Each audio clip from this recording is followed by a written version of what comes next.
probably the weirdest thing you're ever going to see me do a post on, and it's packaging.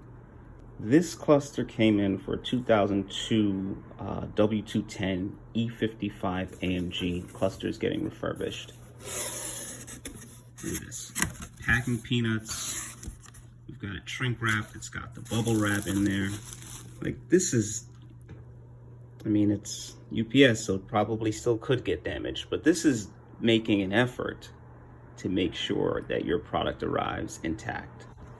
Then we've also got here FCP Euro, grabbed some of the bulbs from them. Came in a true cardboard box with sufficient packaging so as to not damage the bulbs. Instead of like a plastic pouch or, you know, a small mailer or something like that where the fragile bulbs can get damaged. So all in all, super happy with the packages that I've received today.